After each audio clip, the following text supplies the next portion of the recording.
ఓం శ్రీ సాయిరామ్. సాయి గురుకులం కార్యక్రమానికి స్వాగతం. గురువైన శ్రీహరి అయిన భక్తుడి యొక్క ప్రేమ కోసం పరితపిస్తూ ఉంటాడు. తన భక్తుణ్ణి సన్మార్గంలో పెట్టడానికి అనేక రకాలైనటువంటి ఉపదేశాలు, బోధనలు చేస్తూ ఉంటారు. శ్రీ సాయిబాబా కూడా శ్రీ సాయి సచ్చరిత ద్వారా ముఖ్యంగా 3వ అధ్యాయంలో వారు మనతో ముచ్చటిస్తారు, ప్రేమగా మనల్ని లాలిస్తారు. 3వ అధ్యాయం చదివినటువంటి ప్రతి సందర్భంలో కూడా బాబా మన ఎదుట కూర్చొని మనకు వారి యొక్క అంతరంగాన్ని ఆవిష్కరిస్తున్నట్టు ఆ భావన కలుగుతుంది. ఎందుకంటే భక్తుణ్ణి ఉద్ధరించడానికి వారు చేసినటువంటి బోధ 3వ అధ్యాయంలో ఉంటుంది. ఒక్కొక్కసారి 3వ అధ్యాయాన్ని చదువుతున్నప్పుడు బాబా మనల్ని భక్తి మార్గంలో ప్రవేశపెట్టడానికి ఎంత ప్రేమగా మనల్ని లాలిస్తున్నాడు, ఎంత ప్రేమగా మనతో మాట్లాడుతున్నారు అనిపిస్తుంది. బాబాతో మీరు మాట్లాడాలనుకుంటే ఖచ్చితంగా ప్రతిరోజు 3వ అధ్యాయాన్ని చదవండి. 3వ అధ్యాయం కేవలం ఒక కథల సమాహారం మాత్రమే కాదు, బాబా బోధనల యొక్క జరి ఇందులో ఉంటుంది. ఆ బోధనలు ఎంత అద్భుతమైనటువంటివంటే మన పారమార్థిక జీవితానికి, అదేవిధంగా లౌకిక జీవనానికి, ఈ రెండింటికి కూడా ఈ అధ్యాయం మనల్ని మార్గదర్శనం చేస్తుంది. ఎందుకు గురువు సాంగత్యం అవసరం, గురు సాంగత్యంలో ఈ కలియుగంలో నువ్వు పొందేటువంటి లబ్ధి ఏమిటి? ఎందుకంటే మనిషి లాభము లేకుండా ఏ పని చేయరు. ఈరోజు మనము సమాజంలో మనకంటూ ఒక సపోర్ట్ కావాలనుకుంటాం, మనవారంటూ కొద్దిమంది ఉండాలనుకుంటాం. కానీ ఎవరైతే ప్రేమతో నా పట్ల విశ్వాసాన్ని కలిగి ఉంటారో వారికి అన్ని వైపులా నేనే ఉంటాననేటువంటి సత్యాన్ని 3వ అధ్యాయం ద్వారా బాబా చెప్తారు. కలియుగంలో నువ్వు ఏ విధంగా పుణ్యాన్ని సంపాదించాలి, ఏం చేస్తే ఈ కలియుగంలో జీవుడి యొక్క జన్మ తరిస్తుందనేటువంటి విషయం చాలా అద్భుతంగా చెప్తాడు. కృతాయుగంలో ధ్యానంతో, త్రేతాయుగంలో యజ్ఞ యాగాదులతో, ద్వాపర యుగంలో పూజా అర్చనలతో కలిగేటువంటి అన్నీ కూడా ఈ కలియుగంలో కేవలం గురునామస్మరణ, గురు భజన ద్వారా 3 యుగాల్లో కఠినమైనటువంటి సాధనల ద్వారా ప్రాప్తించేటువంటివి కేవలం కలియుగంలో గురునామస్మరణ, గురు భజనల ద్వారా లభిస్తాయని చెప్పి ఎంతో అద్భుతంగా మనకు ఇక్కడ వివరించడం జరిగింది.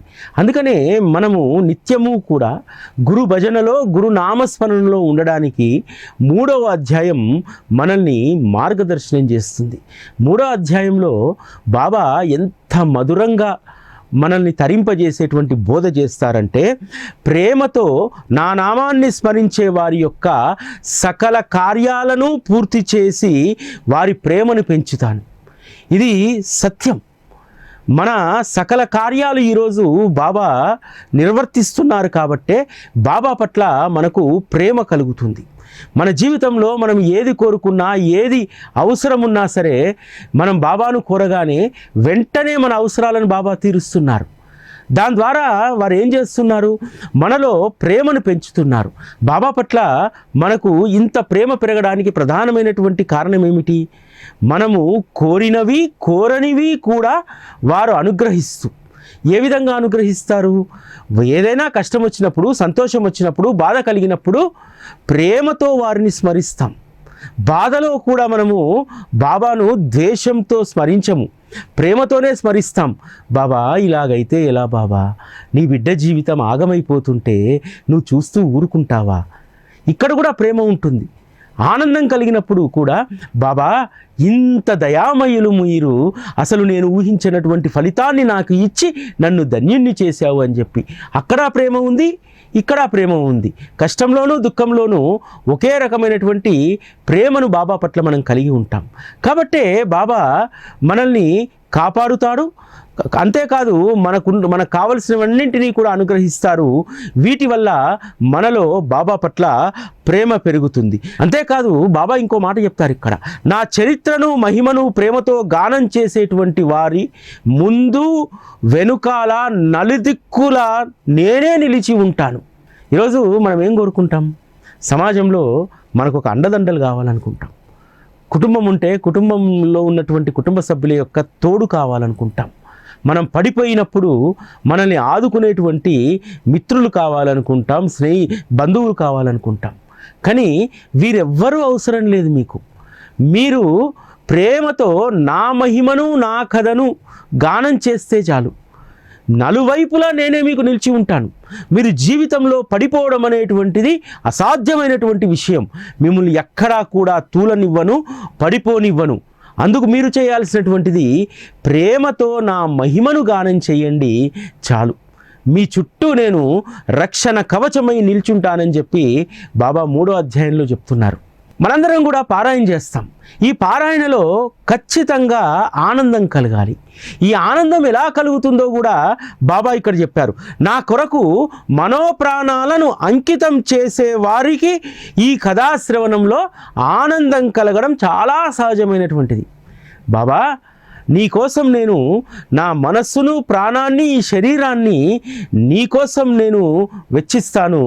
ఇది ఉన్నదే నీకోసము, ప్రాణం ఉన్నది నీకోసము, ఆయు ఉన్నది నీకోసము, శరీరం ఉన్నది నీకోసము. కాబట్టి నన్ను ఉద్ధరించి దరిచేర్చు అని చెప్పి ఎవరైతే శరణాగతులు అవుతారో అటువంటి వారికి మాత్రమే ఈ కథాశ్రవణం ఆనందాన్ని చాలా సహజంగా ఇస్తుంది. చాలా మట్టుకు మనందరం సచ్చరితను కష్టంలోనో లేకపోతే ఏదైనా కోరికతోనో మనం చదువుతాం. అలా కాకుండా నీ మనస్సును, నీ తనువును, నీ ఆలోచనలను సద్గురు చరణాలకు అర్పించి పారాయణ చేయి. అక్కడ కలిగేటువంటి ఆనందము చాలా గొప్పది, అమితమైనటువంటిది, అది తరిగిపోనటువంటిది. సచ్చరితను కనుక మనము ప్రేమతో ఒక్కసారి చదివితే ఆ ప్రేమ ద్వారా మనలో గొప్ప ఆనందం, శాంతి మనలో వికసిస్తుంది. అది శాశ్వతంగా ఉండిపోతుంది. ఎందుకంటే ఒకసారి మనకు కథాశ్రవణం పట్ల ప్రేమ పెరిగిందనుకోండి, ఆ ప్రేమ ఎప్పటికీ తరగదు. అదే మనుషులపైన ప్రేమ పెరిగితే, వారి ప్రవర్తన బాగలేకపోతే, మనల్ని నొప్పిస్తే మన ప్రేమ, అటెన్షన్ పక్కకి వెళ్ళిపోతుంది. వారి పట్ల సదాభిప్రాయాన్ని మనం కోల్పోతాం. కానీ సద్గురువు పట్ల అలా కాదు. సద్గురువు యొక్క కథాశ్రవణం మనం చేస్తున్న కొద్దీ ప్రేమ పెరిగిపోతూ ఉంటుంది. ఆ ప్రేమ ఎప్పటికీ కూడా పక్కకు జరిగేటువంటి అవకాశం లేదు. అందుకనే ఈరోజు కొన్ని కోట్ల మంది బాబాను కష్టంలో, దుఃఖంలో, ఆనందంలో అన్నింటా కూడా అంటిపెట్టుకొని ఉండడానికి కారణం ఏమిటి? ఒక బలమైనటువంటి ప్రేమ అనుబంధం అక్కడ మనకు కుదిరింది. అంతేకాదు, ఈ ప్రపంచంలో ఆనందాన్ని ఇచ్చేటువంటిది ఒకే ఒకటి సద్గురువు యొక్క సహచర్యం, వారి కథాశ్రవణ, అదేవిధంగా నామస్మరణం. ఇవి మాత్రమే ప్రపంచంలో నాకు ఆనందాన్ని ఇచ్చేటువంటివి అనేటువంటి స్థిర నిర్ణయానికి మనం వస్తాం. లౌకిక ప్రపంచంలో మనకు అనేక సమస్యలు ఉంటాయి, అనేక రకాల పెను సవాళ్ళు ఉంటాయి. ఆ సవాళ్ళను ఎదుర్కొని ఆనందంగా ఉండడం అనేటువంటిది చాలా కష్టం. కానీ బాబా ఒక అద్భుతమైనటువంటి మెలకువ ఇక్కడ చెప్తూ ఉన్నారు. నా కథా సంకీర్తనలు చేసేవారు ఎవరైనా సరే వారికి ఎల్లప్పుడూ ఆనందాన్ని, సుఖశాంతులను నేను ప్రసాదిస్తాను. ఈ ప్రపంచంలో ఈ రెండు ఎక్కడా దొరకవు. ఆనందము, సుఖశాంతులు చాలా దుర్లభం ఇవి లభించడం. ఇవి లభించాలంటే మన మనస్సు ఎప్పుడూ కూడా గురు కథాశ్రవణం వైపు ఉండాలి. మన ఆలోచనలన్నీ కూడా గురు నామస్మరణ వైపు ఉండాలి. అప్పుడు మాత్రమే ఆనందాన్ని, సుఖాన్ని మనం పొందగలుగుతాం. మినహా ప్రపంచంలో దేని ద్వారా కూడా ఆనందాన్ని, సుఖశాంతులను పొందలేం. ఆనందాన్ని కొంత టెంపరీగా పొందవచ్చు. పాత కారు అమ్మి కొత్త కారు కొన్నప్పుడు ఒక వారం రోజులు ఆనందం ఉంటుంది. లేకపోతే ఉద్యోగంలో ప్రమోషన్ వస్తేనో, జీతం పెరుగుతేనో ఒక నెల రోజులు ఆనందంగా ఉంటాం. శాశ్వతమైనటువంటి ఆనందం మాత్రం ఒక్క సద్గురువు వద్ద మాత్రమే లభిస్తుంది. అందుకనే బాబా నా కథాశ్రవణాన్ని అంటుపెట్టుకొని ఉండండి, నా చరణాలనే ధ్యానించండి అనేటువంటి విషయం పదే పదే పదే పదే మనకు చెప్తూ ఉంటారు సచ్చరితలో. ముఖ్యంగా 3వ అధ్యాయంలో భక్తుణ్ణి తన వైపుకు ప్రేమతో మరల్చుకోవడానికి ఎంత అద్భుతమైనటువంటి మాటలు ఇవంటే, మీరు నా కథాశ్రవణంలో ఉంటే నేను నీకు ఆనందాన్ని, సుఖశాంతులను ప్రసాదిస్తానని చెప్పి ఇంకో మాట అంటారు ఇక్కడ. ఇది సత్యవచనం అని నమ్ము, నేను సత్యమే చెప్తున్నాను, అబద్ధం చెప్పట్లేదు. ఈరోజు మనందరి జీవితాల్లో అంతో కొంత ఆనందం సుఖశాంతులు వెల్లివిరుస్తున్నాయంటే కేవలం గురుకథా శ్రవణం మాత్రమే, సత్సంగం వల్ల మాత్రమే మనము ఆ సుఖశాంతుల ఆనందాన్ని మనము అనుభవిస్తూ ఉన్నాం. అదేవిధంగా అనన్య శరణుజొచ్చి నా భజన, నా ధ్యానం, నా స్మరణ చేసే వారిని నేను ఉద్ధరిస్తాను. ఇది నా ప్రతిజ్ఞ. ఎంత గొప్ప ప్రతిజ్ఞ బాబా మనకు చేశారో చూడండి. ఎవరైతే అనన్యంగా శరణుజొచ్చి నా భజన, నా ధ్యానం, నా స్మరణ చేసేటువంటి వారిని నేను తప్పకుండా ఉద్ధరిస్తాను. ఈరోజు ప్రపంచంలో ఉద్ధరించబడ్డటువంటి వాళ్ళందరూ కూడా జనులు సద్గురు సహచర్యం ఉన్నటువంటి వాళ్ళే. వేరే వాళ్లకు మంచి సంస్కారాలు అసలు ఉండవు. మనలో ఉన్నటువంటి చెడు సంస్కారాలను తొలగించి మంచి సంస్కారాలను అనుగ్రహించేటువంటిది ఒక్క గురువుకు శరణాగతి చేయడం వల్ల మాత్రమే లభిస్తుంది. అందుకనే నాకు అనన్యమైనటువంటి శరణాగతి చేయండి, చేస్తే మిమ్మల్ని నేను ఉద్ధరిస్తాను. అనన్య శరణాగతి వల్ల ఖచ్చితంగా మనలో భజన పెరుగుతుంది, స్మరణ పెరుగుతుంది, గురువు పట్ల ప్రేమ కలుగుతుంది. కాబట్టి ఇవి కలిగినటువంటి వారు తప్పకుండా ఉద్ధరించబడతారు. బాబా వద్దకు వచ్చి ఉద్ధరించకుండా, సంస్కరించకుండా ఏ జీవి కూడా వారి వద్ద నుంచి వేరుపడి వెళ్ళిపోలేదు. ఇక్కడ గొప్ప విషయం ఏమిటంటే, సంస్కరించబడ్డటువంటి మనలాంటి వాళ్ళందరము కూడా బాబా వద్ద శాశ్వతమైనటువంటి స్థానాన్ని సంపాదించుకోవడానికి ప్రయత్నం చేస్తాం. ఇది ఎలా ఉంటుందంటే, మనము ఒక కొండను ఎక్కేటప్పుడు కొండను ఎక్కుతూ ఉంటే మొదట కాస్త శ్రమ అనిపిస్తుంది. కొండ సగం దూరం ఎక్కిన తర్వాత కిందికి చూస్తే ఒక గర్వం ఉంటుంది. సగం ఎక్కేసాను, ఇంకా సగం ఎలానైనా ఎక్కేసేయాలి. గురు సహచర్యం కూడా అంతే. గురు మార్గంలోకి వచ్చి నేను ఇంత ఉన్నతికి వచ్చాను, మరింత ఉన్నతికి వెళ్ళాలి, అది శ్రమైనా ఇబ్బంది అయినా సరే నేను అనుకున్నటువంటి లక్ష్యం చేరితే నా గురువు నన్ను హక్కున చేర్చుకుంటాడు, నా బాధ్యత ఆయన తీసుకుంటాడు, ఆయన సర్వస్వ శరణాగతి నా జీవితాన్ని మారుస్తుందనేటువంటి దృక్పథంలోకి మనం వచ్చేస్తాం. అంటే గురు సహచర్యం ఎంత ఆనందమయంగా ఉంటుందంటే, ఈరోజు మనం మాట్లాడుకుంటూ ఉంటే నిజంగా బాబా ఇంతగా మనల్ని ప్రేమిస్తున్నారా? ఎందుకంటే మనం ఏమీ ఎరగనటువంటి వాళ్ళం. అసలు భక్తి అనేటువంటిది ఏమిటో కూడా తెలియదు. కేవలము భగవంతుడికి నమస్కరించడం, పూజ చేయడం ఇంత మట్టుకు మాత్రమే తెలుసు. కానీ ప్రేమతో భగవంతునితో ఎలా ఉండాలి, ఆ ప్రేమలో ఏ విధంగా ధ్యానం జనిస్తుంది, స్మరణ జనిస్తుంది, ఏ విధంగా శ్రవణ లాలస కలుగుతుంది అనేటువంటిది సచ్చరిత మాత్రమే మనకు తెలియజేస్తుంది. భక్తుణ్ణి సంసిద్ధం చేస్తుంది. గురువుతో నువ్వు మమేకం కావడానికి సంసిద్ధం చేసేటువంటి అధ్యాయమే 3వ అధ్యాయం. 3వ అధ్యాయం చాలామందికి ఇష్టం. ఎందుకంటే బాబాతో ముఖాముఖి మాట్లాడుతున్నట్టుంటుంది. బాబా, అరే నువ్వు ఇలా ఉంటే నిన్ను ఏ విధంగా మారుస్తానో చూడు, నీలో మార్పు వచ్చిన తర్వాత నీ జీవితం ఎలా ఉంటుందో ఊహించుకో అని చెప్పి 3వ అధ్యాయం మనల్ని ఊరిస్తూ ఉంటుంది. ఆ ఊరిస్తున్నటువంటి అధ్యాయాన్ని పట్టుకున్నటువంటి వారు, ఆ బాబా చెప్పినట్టు జీవిస్తున్నటువంటి వారు నిజంగా అదృష్టవంతులు. వారు ఎవరెస్ట్ శిఖరం ఎక్కినంత ఆనందాన్ని, విజయ గర్వాన్ని పొందుతారు. ఇక్కడ బాబా ఇంకో విషయాన్ని చెప్తారు.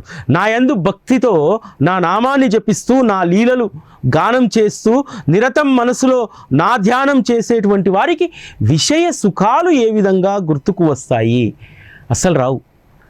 బాబా నామస్మరణలో ఉన్నప్పుడు సింహాసనం కావాలనేటువంటి కోరిక కలగదు, సౌకర్యవంతమైనటువంటి ప్లేస్ కావాలనేటువంటిది కలగదు.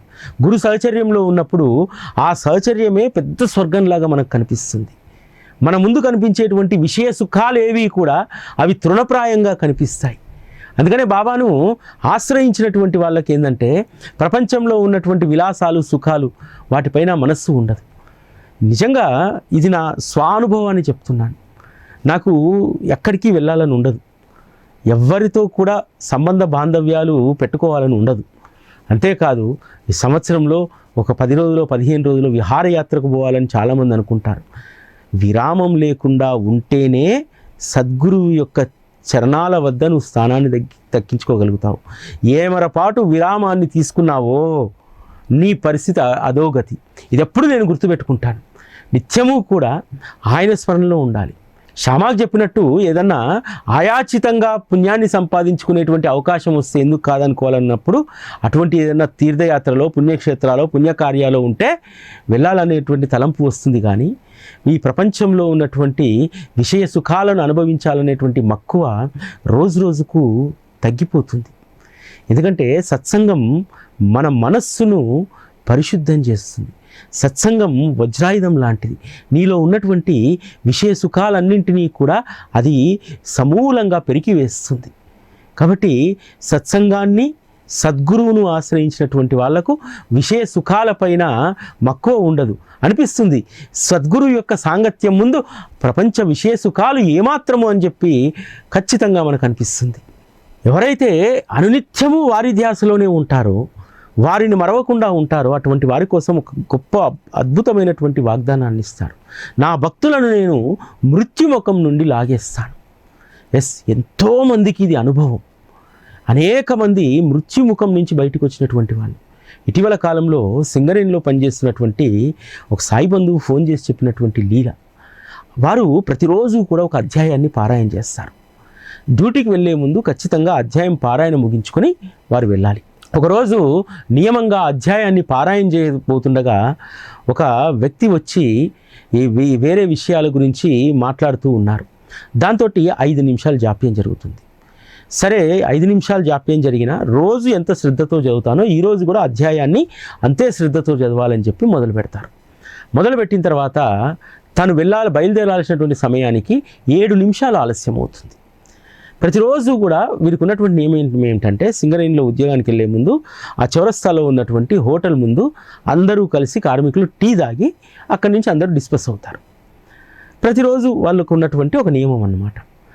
తను 7 నిమిషాలు ఆలస్యంగా ఇంట్లో నుంచి బయలుదేరడం వల్ల పెను ప్రమాదం తప్పిపోయింది. ఆ చౌరస్తాలో ఒక లారీ వేగంగా వచ్చి అక్కడ ఉన్నటువంటి టీ స్టాల్ను గుద్దేస్తుంది. అక్కడ ఉన్నటువంటి వాళ్ళకి అనేక మందికి గాయాలయ్యాయి, కొద్దిమంది ప్రాణాలు కూడా పోయాయి. ఆ విషయం తెలిసి ఉలిక్కి పడతాడు ఈ వ్యక్తి. నేను కూడా ఆ సమయానికి అక్కడికి వెళ్ళి ఉంటే ఈరోజు నేను కూడా మరణించడమో లేకపోతే శరీర అవయవాలు విరిగిపోవడము ఏదో ఒకటి జరిగేది. ఎలా నేను వెళ్లకుండా ఉన్నాను? 15 సంవత్సరాలుగా ప్రతిరోజు నియమంగా అక్కడ టీ తాగితే కానీ అందరం బయలుదేరము. ఆ సమయానికి ఖచ్చితంగా అక్కడ కలుసుకుంటాము. ఎందుకు ఈరోజు నన్ను తప్పించాడు బాబా అన్నప్పుడు తనకు అప్పుడు గుర్తొస్తుంది, బాబాయే ఎవరో అపరిచిత వ్యక్తి ద్వారా వచ్చి అడ్రస్ అడిగి రకరకాలుగా ఒక 5 నిమిషాలు విసిగించి నా పారాయణ 5 నిమిషాలు ఆలస్యం చేస్తే నేను చేరుకునేటువంటి సమయం 7 నిమిషాలు ఆలస్యం జరిగింది. నేను చేరుకోవడానికి 4 నిమిషాల ముందు ఆ యాక్సిడెంట్ జరిగింది. అంటే ఎవరైతే నిత్యం కథాశ్రవణంలో ఉంటారో వారి యొక్క ప్రాణాలను నేను కాపాడుతాను, మృత్యుముఖం నుంచి పక్కకు లాగేస్తాను. సాధారణంగా అతను వెళ్ళాల్సిన వాడే, అక్కడ టీ తాగాల్సిందే, అందరితో పాటు అతను కూడా మృత్యువాత పడాల్సిందే. కానీ బాబా ఎవరైతే కథాశ్రవణంలో మునిగి ఉంటారో అటువంటి వారి యొక్క మనోప్రాణాలను ఆయన రక్షిస్తారు. అంతేకాదు, ఈ కథను ఎవరైతే ప్రేమతో శ్రవణం చేస్తారో అటువంటి వారి యొక్క రోగపీడలన్నీ కూడా బాబా తొలగిస్తారు. ఈ కథాశ్రవణం వల్ల అనేక మందికి జరిగినటువంటి లీలలు. ఒక ఆవిడకు క్యాన్సర్ అని చెప్పి ఒక అనుమానం వస్తుంది. డాక్టర్లు చెప్తారు, అమ్మా ఖచ్చితంగా నువ్వు స్క్రీనింగ్ చేయించుకోవాల్సిందే, టెస్ట్ చేయించుకొని, ఎందుకంటే ఇది ప్రాథమిక స్థాయిలో చికిత్స చేస్తే తగ్గుతుంది అని అంటారు. విచిత్రం ఏమిటంటే స్క్రీనింగ్లో ఆమెకు క్యాన్సర్ అనేటువంటిది బయటపడలేదు. కేవలం తనలో ఏర్పడ్డటువంటి ఆ గడ్డ అది సాధారణమైనటువంటిదే తప్ప అందులో క్యాన్సర్ కణాలు లేవనేటువంటి విషయాన్ని రిపోర్ట్లో రాస్తారు. ఆమె ఆశ్చర్యపోతుంది. అందరూ అనుకున్నారు ఖచ్చితంగా క్యాన్సరే కాబట్టి ఇబ్బంది పడాల్సి ఉంటుంది అనుకున్నారు. కానీ అత్యంత సునాయాసంగా అందులోంచి బయటపడ్డది.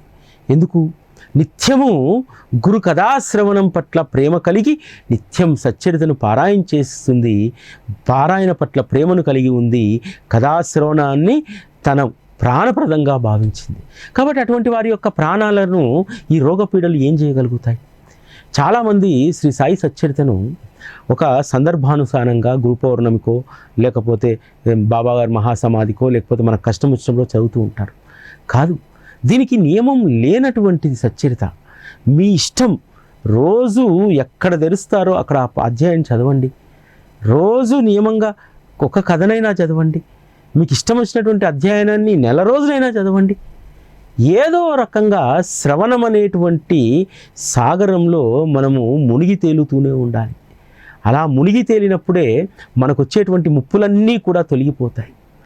మనము అనేక రకాలైనటువంటి పాపకర్మలు మూటగట్టుకొని గంగలోనో గోదావరిలోనో మునిగితే ప్రక్షాళన కాము.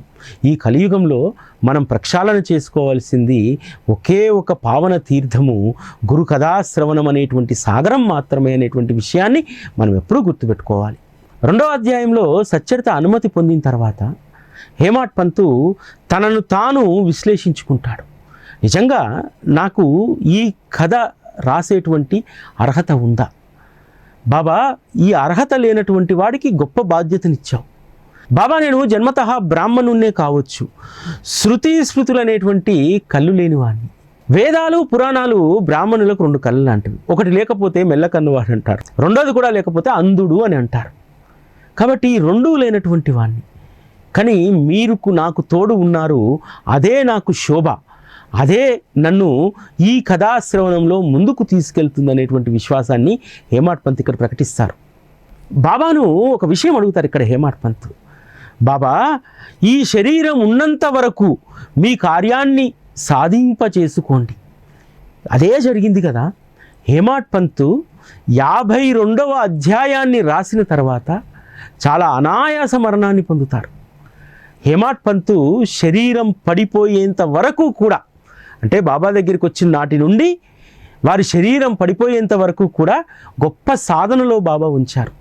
ఏదైతే హేమాడ్ పంత్ అడిగారో, బాబా ఈ శరీరం ఉన్నంత వరకు మీ కార్యాన్ని మీరు సాధించుకోండి అని అడిగాడు, అదే జరిగింది, అదే సత్యమైంది.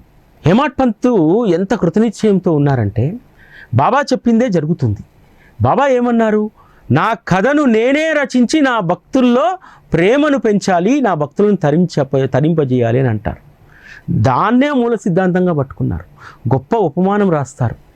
మురళికి తను ఎలా మ్రోగాలో తనకు తెలియదు, హార్మోనియానికి కూడా తను ఎలా మ్రోగాలో తనకు తెలియదు. మోగించేటువంటి వారి యొక్క నైపుణ్యాన్ని బట్టి మురళి మ్రోగుతుంది, హార్మోనియం కూడా మోగుతుంది. అదేవిధంగా ఈ గురు కథా రచనలో ఆ సద్గురువు ఎలా చేయిస్తే, ఎలా నన్ను వాడుకుంటే ఆ విధంగా నేను ఒదిగిపోవాలి. ఎందుకంటే నాకెందుకు చింత?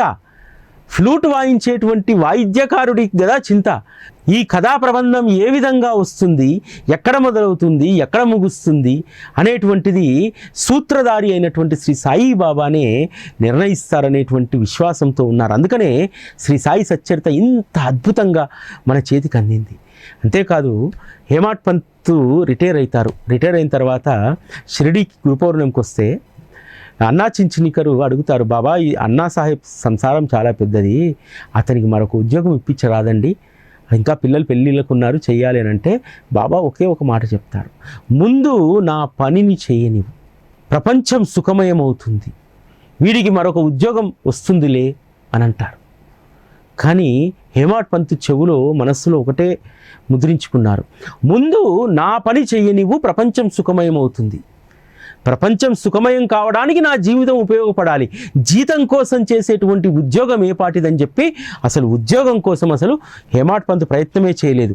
అంతేకాదు, బాబా ఇక్కడ అభయాన్ని ఇస్తారు, వారి గృహకృత్యాల్లో ఏ లోటు లేకుండా నేను చూసుకుంటాను అని అంటారు. హేమాడ్ పంత్ రిటైర్ అయిన తర్వాత ఏ లోటు లేకుండా వారి యొక్క జీవనం సాగుతుంది. బాబా చెప్తారు, అతని ఇంట్లో పళ్ళాలు ఎప్పుడూ కూడా నిండుకోవు, ఎప్పుడూ సమృద్ధిగా అతని ఇంట్లో ఉంటుందన్నారు. అదే జరిగింది. అదేవిధంగా ఇదే అధ్యాయంలో ఈరోజు చాలామంది మాట్లాడుకుంటున్నారు, ఇంతకుముందు రోహిల్లా కథ ఎవరు మాట్లాడుకునేటువంటి వారు కాదు, ఏదో సోషల్ మీడియాలో వచ్చిందని చెప్పి చాలా మాట్లాడుకుంటున్నారు. ఒక అద్భుతమైనటువంటి కథ, ఎంత గొప్ప సారం ఇందులో ఉందంటే చాలామంది దీన్ని మతంతో పోలుస్తున్నారు, అందులో మత ఛాందసవాదాన్ని రుద్దుతున్నారు. బాబాకు ఏ మతము అంటదు, ఏ మతము గొప్ప కాదు, ఏ మతము తక్కువ కాదు. ధనిక పేద అనేటువంటి తారతమ్యాన్ని ఎరగనటువంటి గొప్ప సద్గురువు శ్రీ సాయిబాబా. వారి దగ్గరికి అందరికీ ప్రవేశం ఉంటుంది, అందరినీ హక్కును చేర్చుకుంటారు. అదేవిధంగా ఎక్కడి నుంచో వచ్చినటువంటి రోహిల్లా అమాయకుడు, అంతేకాదు భగవంతుని పట్ల ప్రేమ కలిగినటువంటి వాడు, భగవంతుని పట్ల కల్మా చదువుతూ తన ప్రేమను ప్రకటిస్తూ ఉంటే ఆ ప్రేమను ఎలా అడ్డుకుంటాడు సద్గురు? అక్కడ బాబా రోహిల్లా యొక్క మతాన్ని చూడలేదు, రోహిల్లా యొక్క భక్తిని మాత్రమే చూశాడు. అది అర్థమయ్యేలాగా షిరిడీ జనులకు చెప్పారు. అందుకని షిరిడీ జనులు ఆ రోజు నుంచి ఒక్క మాట మాట్లాడలేదు. మీకు కూడా చేతనైతే మీరు భగవంతుని యొక్క స్మరణలో ఉండండి. భగవంతుని స్మరణలో ఉండి మాయను తరిమి కొడుతూ తన జీవితాన్ని సవ్యమైనటువంటి మార్గంలో పెట్టుకుంటున్నటువంటి రోహిల్లానే నేను సమర్థిస్తాను అని అన్నారు. అక్కడ మతాన్ని సమర్థించలే, భగవంతుణ్ణి సమర్థించలే. భగవంతుడు నానా రూపాల్లో నానా పేర్లతోటి అనేక మతాల్లో ఉంటాడు, వారిని సమర్థించలే. దేనిని సమర్థించాడు? భగవంతుని యొక్క నామాన్ని. ఆ భక్తుడు భగవంతుణ్ణి ప్రేమతో పిలిచేటువంటి దాన్ని మాత్రమే సమర్థించాడు. అందుకని 3వ అధ్యాయంలో ఏ మాట చెప్పారో అదే మాట రోహిల్లా కథకు అప్లికబుల్ అవుతుంది. ఎందుకనంటే ప్రేమతో నా నామాన్ని ఉచ్చరించేటువంటి వారిని నేను ఉద్ధరిస్తాను అని చెప్పారు. అదేవిధంగా బాబా చెప్పారు కదా, అతని భార్య గయ్యాలిది అని చెప్పి, గయ్యాలి అనేటువంటి మాయ నుంచి వీడు పోరాడి ఆ మాయను తరిమేస్తున్నాడు. కాబట్టి అతన్ని ఆ విధంగా భగవంతుని స్మరణలో ఉండనివ్వండి. నిజంగా ఎవరైనా భగవంతుని స్మరణలో సేవలో ఉంటే మనము వెలగొట్టేస్తామా, వెలేస్తామా? అది ఎంత అధర్మం. బాబా ధర్మాన్ని మాత్రమే పాటించాడు. రోహిల్లా మతాన్ని కానీ అక్కడ ఉన్నటువంటి భగవంతుని కానీ ఎవరిని కూడా బాబా చూడలేదు. కేవలం భగవంతుని పట్ల ప్రేమను మాత్రమే చూశాడు. ఇంత రమణీయమైనటువంటిది 3వ అధ్యాయం. ఇది ఈరోజు సాయి గురుకులం. మళ్ళీ రేపటి కార్యక్రమంలో కలుసుకుందాం. అప్పటి వరకు సెలవు. నమస్కారం.